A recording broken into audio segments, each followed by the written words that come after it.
Selamat malam masyarakat.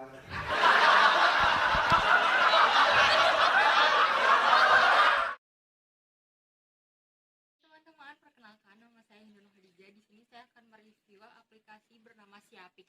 Jadi Siapik ini diluncurkan oleh Bank Indonesia gunanya untuk mencatat transaksi bagi pelaku usaha UMKM. Untuk sektor usahanya sendiri ada banyak banget yang bisa dicatat di Siapik ini. Di antaranya ada jasa perdagangan, pertanian, peternakan hingga perikanan, seperti itu teman-teman. Nah, untuk sistem pencatatannya sendiri, Siapik ini telah bekerja sama dengan IAI, jadi sudah sesuai dengan standar yang berlaku. Untuk laporan keuangannya sendiri juga telah diproses menurut aturan yang bagus, seperti itu. Nah, untuk user interface-nya dari aplikasi Siapik ini sendiri atau penampilan dari aplikasi Siapik ini sendiri juga sangat mudah dan bersahabat, dan sudah dipastikan bisa dipakai untuk seluruh kalangan. Nah, untuk laporan keuangan yang dihasilkan itu juga lengkap banget teman-teman. Di antaranya ada laporan posisi keuangan, laporan laba rugi, cash flow atau laporan arus kas, terus ada juga laporan analisis beban usaha tahunan, laporan tren, dan juga laporan kinerja keuangan yang disertai dengan penjelasan yang singkat dan sangat mudah dipahami.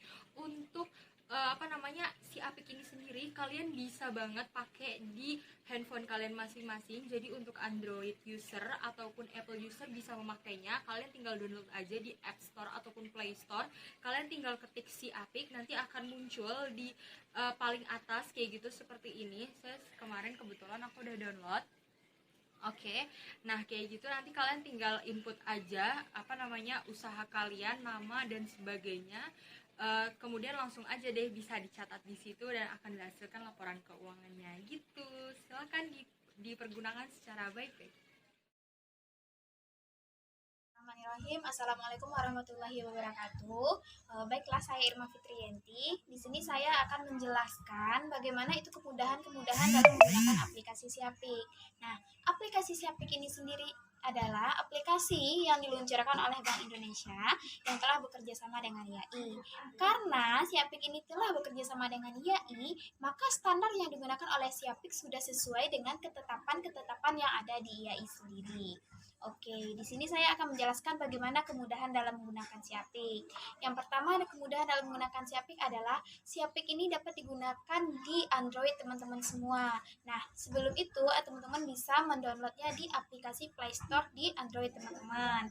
Yang kedua, aplikasi Siapik ini sendiri sangat mudah digunakan karena fiturnya yang sangat sederhana sehingga semua kalangan bisa untuk menginput data yang diperlukan. Nah, yang ketiga, di aplikasi Siapik ini kita sudah bisa untuk membuat laporan laba rugi, laporan neraca saldo, laporan perubahan modal, dan buku besar. Itu juga bisa diinput semuanya. Nah, dengan menggunakan aplikasi Siapik ini, para pengusaha-pengusaha UMKM kecil tidak perlu takut lagi untuk mengetahui seberapa modal yang mereka keluarkan dan seberapa utang piutang dan seberapa laba yang mereka terima.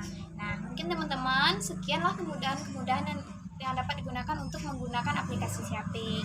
Saya Irma Fitriyanti, semoga bermanfaat. Assalamualaikum warahmatullahi wabarakatuh. Mari kita cari aplikasi Siapik. Mulai, setuju, ya. Cari sektor Anda, isi nama badan usaha, alamat, pemilik, deskripsi. Selanjutnya password Anda.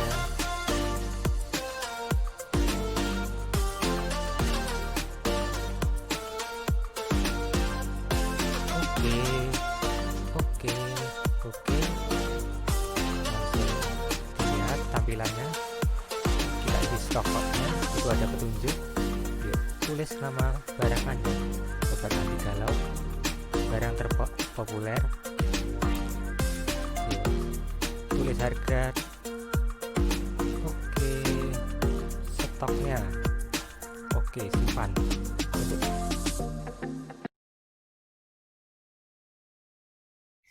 Assalamualaikum warahmatullahi wabarakatuh.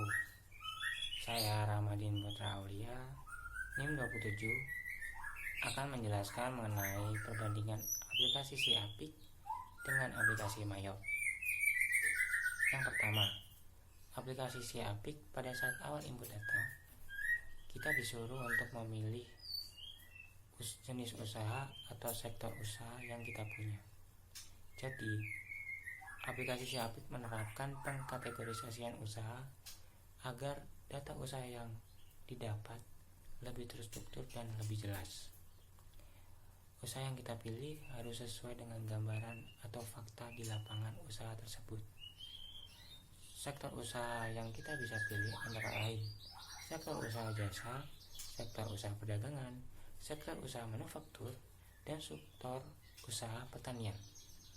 Jika dibandingkan dengan aplikasi Mayop, pada saat awal input data, aplikasi ini tidak membedakan jenis usaha tertentu. Lalu, yang kedua, aplikasi Siapik dapat dibuka melalui Google Chrome atau Mozilla Firefox dengan cara memasukkan username dan password yang telah kita buat sebelumnya. Jika dibandingkan dengan aplikasi Mayop hanya bisa dibuka melalui PC atau komputer saja. Dan aplikasi ini harus dibuka dengan aplikasi tersendiri, yaitu aplikasi Mayop. Yang ketiga, aplikasi Siapik sudah sesuai dengan standar khusus usaha kecil dan mikro yang berada di Indonesia. Jika dibandingkan dengan aplikasi Mayop dibangun untuk mengikuti standar yang diterapkan negara asalnya, yaitu negara Australia, yang mana keadaan bisnis negara Australia maupun negara Indonesia itu berbeda sekali. Jadi disarankan untuk para pelaku usaha kecil dan mikro untuk segera mungkin menggunakan aplikasi Siapik. Sekian dari saya, terima kasih. Oke, kritik dan saran aplikasi Siapik. Yang pertama, desain user interface aplikasi. Pemilihan warna saya rasa kurang tepat karena antara icon dan background icon itu warnanya hampir mirip, jadi tidak mencolok. Yang kedua, pemilihan font saya rasa juga kurang tepat karena font dari aplikasi tersebut kurang menarik untuk dilihat. Selanjutnya, kritik terhadap user experience aplikasi. Pertama, ikon daftar usaha atau hapus usaha terlalu kecil. Yang kedua, GUID aplikasi tersebut kurang jelas sehingga masih menyulitkan. Yang ketiga, tidak ada arahan dahulu untuk menulis stok. Yang keempat, harus login ulang bila kita keluar dari aplikasi. Sekian dari kami.